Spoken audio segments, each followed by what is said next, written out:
বদিউর রহমান সাহেব যেটা বলছিলেন যে সমঝোতা বা আন্ডারস্ট্যান্ডিং বা নিজেদের ভিতরে একরকম কি বলে সমঝোতাই বললেন উনি। তো সেটি তো আমরা চাই।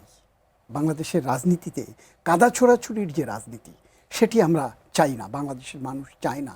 বাংলাদেশ এগিয়ে যাবে, বাংলাদেশ উন্নয়নের কাতারে, উন্নয়নশীল দেশের কাতারে হাঁটতে চায়।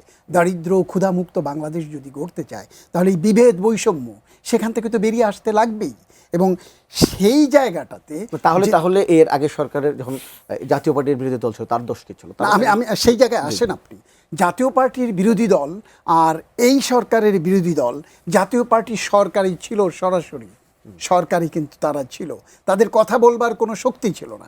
এবং এরশাদ যেভাবে স্বৈর শাসকে পরিণত হয়েছিল, আবার এরশাদ বিড়ালের ছানায় পরিণত হয়েছিল। তার রাজনৈতিক কর্মকাণ্ড, তার রাজনৈতিক পরিবর্তন বা ক্ষণে ক্ষণে পরিবর্তনের মধ্যে দিয়ে। কিন্তু জামায়াত ইসলামের কথা যেটি উনি বলেছেন, বা জামায়াত ইসলামের আমিরের যে কথাটা বললেন, যে ধীরে ধীরে যে উত্থান, একটি রাজনৈতিক দল ধীরে ধীরে এগিয়ে যাবে, লক্ষ্যে ছুতে চাইবে, সেটি স্বাভাবিক। এখানে অস্বাভাবিকতার কোনো কিছু আছে বলে আমি মনে করি না। সেটি বাংলাদেশের মানুষ সেই দলের যে চিন্তা চেতনা সেটিকে কিভাবে গ্রহণ করবে সেটি বাংলাদেশের মানুষের, জনগণের রায়ের ব্যাপার। কিন্তু বাংলাদেশকে যদি এগিয়ে নিতে লাগে তাহলে কি আমরা শুধুমাত্র বিরোধিতার জন্য বিরোধিতা বা বিভেদ সেটিকে আমরা ওয়েলকাম করব? আমি মনে করি যে না। আমার সংসদে বসে তর্ক হবে। আমি এখন পর্যন্ত যে সংসদ দেখছি সেখানে এনসিপির তরুণ টকবগে যে সংসদ সদস্য, তারা একেবারে চুলচেরা বিশ্লেষণ করছে। তারা লেখাপড়া করে তারপর পার্লামেন্টে আসছে এবং টু দি পয়েন্টে প্রত্যেকটি জায়গায় তারা কথা বলছে। আমি জামায়াত ইসলামের কয়েকজন নারী সদস্যের পার্লামেন্টে বক্তৃতা শুনছিলাম। আমি বাজেট অধিবেশনে কয়েকদিন গিয়েছি, বাজেট অধিবেশনে। তো সেখানে গিয়ে তাদের যে বক্তব্যটা একেবারে পয়েন্ট টু পয়েন্ট, এখানে বাহুল্যতা নাই, এখানে তির্যক বক্তব্য এবং অশ্লীলতার কোনো বালাই নাই এখানটাতে।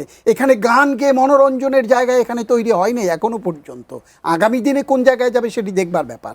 তা আমি মনে করি যে সংসদের উপরে বিচারালয় বা বিচারপতি বা জুডিশিয়ারি যে বিষয়গুলো ছেড়ে দিয়েছে সমাধানের জন্য, আমি মনে করি যে আলাপ আলোচনার মধ্য দিয়ে সেটি একটি সুরা হবে।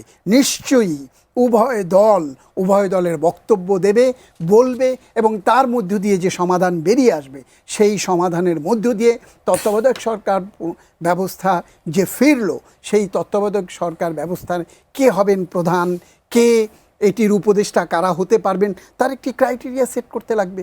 আগের যেটি প্রধান বিচারপতি হলেই হবে এটি আগে ছিল, আগামী দিনেও যে সেটি হবে, নট দ্যাট, সেই আলাপ আলোচনার মধ্য দিয়ে। এবং আপনি যেটি বলছিলেন তাহলে এরশাদের দোষ কী? আপনি কি জামাত ইসলামের কে মন্ত্রিত্ব নিয়েছে নাকি?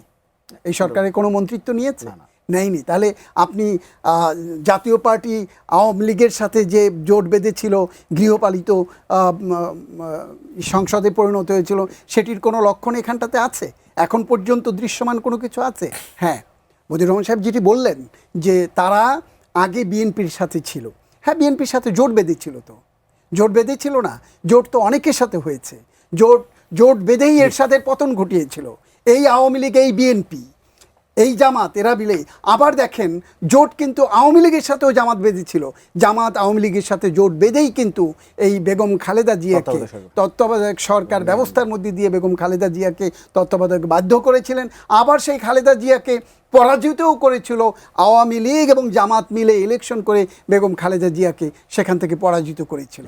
অতএব বাংলাদেশের প্রেক্ষাপটে যারা ছোট, আজকের যে এনসিপি আজকে জামাতের সাথে গিয়ে তারা একত্রিত হয়েছে, একই সাথে নির্বাচন করেছে, আগামী দিনে যে সেটি করবে আমরা তো এখনই দেখছি। স্থানীয় সরকার নির্বাচন বা অন্যান্য জায়গায় তারা নিজেদের মতো ইলেকশন করছে। অতএব আমি বলতে চাই ওনার প্রতি শ্রদ্ধা রেখে, সেটি হলো যে বাংলাদেশের যে সংসদীয় ব্যবস্থা সেখানটাতে আলাপ আলোচনা হবে।